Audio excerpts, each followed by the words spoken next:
Good Morning Business, Business Today.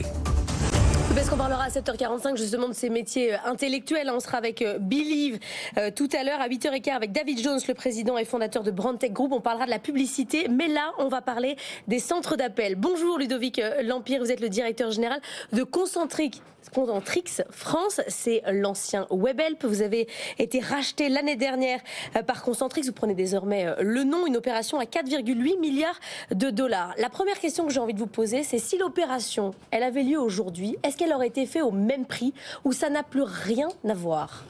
Bonjour Laure. Bonjour. Ravi d'être avec vous ce matin. Je ne sais pas. Je ne sais pas. Pour tout vous dire, elle a été faite il y a un an, comme vous l'avez mentionné, elle a été faite au prix que vous avez indiqué. Au jour d'aujourd'hui, effectivement, si vous regardez le cours de bourse, le cours de bourse, puisque c'est certainement votre question, moins 40%, votre question indirecte. Ouais. Effectivement, le cours de bourse fait que la valorisation est inférieure à la transaction qui a été réalisée il y a un an. Donc, parce que vous êtes ultra challengé par cette intelligence artificielle dont on vient de parler. Il y a Téléperformance qui aussi a été challengé.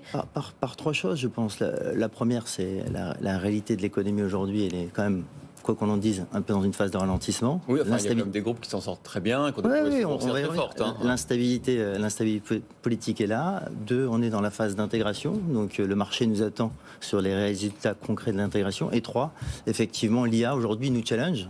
Factuellement, quand on rentre dans l'IA, puisque c'est quelque part aussi votre question, nous aujourd'hui on a plus de 200 000 de nos collaborateurs à travers le monde qui utilisent tous les jours l'IA pour améliorer les qualités de réponse, pour se former. Donc ça, c'est quelque chose de concret qui fait partie de nous. Oui, mais justement, la question, c'est est-ce que vous avez besoin de 200 000 collaborateurs maintenant qu'il y a l'IA?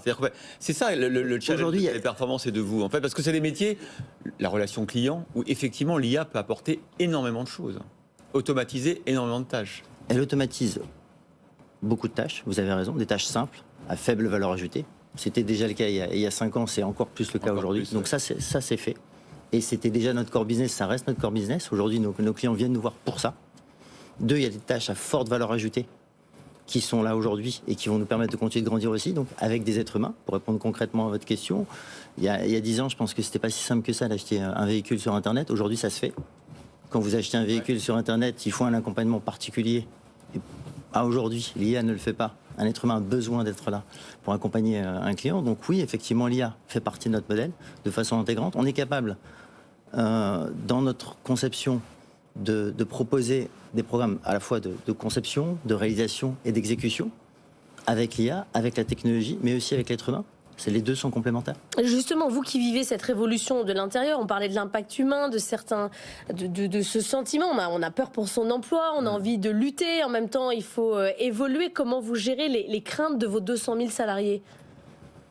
Je pense que nos salariés ne sont pas craintifs et ils n'ont pas peur de l'IA. Au contraire, je vous l'ai dit, ça leur permet d'être meilleurs dans la qualité de la réponse, d'être meilleurs aujourd'hui et demain. Donc ça, ils sont pas craintifs. Oui, mais ils ont Internet, vos salariés. Ils ont bien vu que justement, Klarna, quand ils ont fait leur annonce en disant « Moi, je peux faire du centre d'appel avec beaucoup moins de gens, avec une rapidité incroyablement plus forte », il y a eu des impacts. Alors, c'est peut-être vrai, c'est peut-être faux. Mais en tout cas, ça doit les inquiéter. Qu'il y ait un impact, c'est vrai. Mais encore une fois, la complexité des tâches qui sont aujourd'hui au cœur même de l'interaction entre une marque et son client, un consommateur, fait qu'en fait l'emploi n'est pas aujourd'hui à risque sur des tâches à forte valeur ajoutée. Donc le profil des collaborateurs qu'on avait hier, qu'on a aujourd'hui et qu'on aura demain évolue. C'est ça. Quand vous travaillez dans le secteur de la santé, il y a 20 ans, on ne travaillait pas dans le secteur de la santé. Les profils qu'on recrute sont différents. Donc pour nos collaborateurs, notre devoir, c'est de leur mettre à disposition les bonnes formations pour tenir compte de l'évolution de ces... Donc chez vous, aujourd'hui, ça, c'est un investissement majeur, la formation. La formation est un investissement majeur depuis le début. On continue, on propose des programmes de formation, à la fois sur le métier et à la fois sur le programme même de nos clients. Donc ça, c'est un investissement permanent. Donc oui, l'investissement sur la formation est permanent. Bon, est-ce que, comme on voyait, maintenant vous êtes encore plus une entreprise mondialisée avec le rachat par Concentrix, avec deux centres de gravité, un aux États-Unis, en Californie et en Europe quand même, c'est très fort. Comment vous voyez le rythme d'évolution du basculement justement de ces métiers de la relation client avec l'IA sur les deux continents? Est-ce qu'aux États-Unis ça va plus vite? Est-ce que l'Europe ça va plus vite? Est-ce qu'on est dans ce domaine-là? L'Europe est un peu plus réglementée, comme vous le savez. Ah oui. L'Europe est un peu plus réglementée, donc ça va plus vite clairement sur le continent américain que sur le continent européen.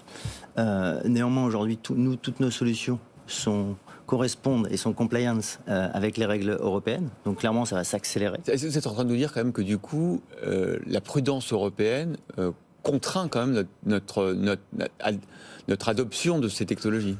Je n'irai pas jusqu'à contraindre. Je pense qu'elle met des garde-fous.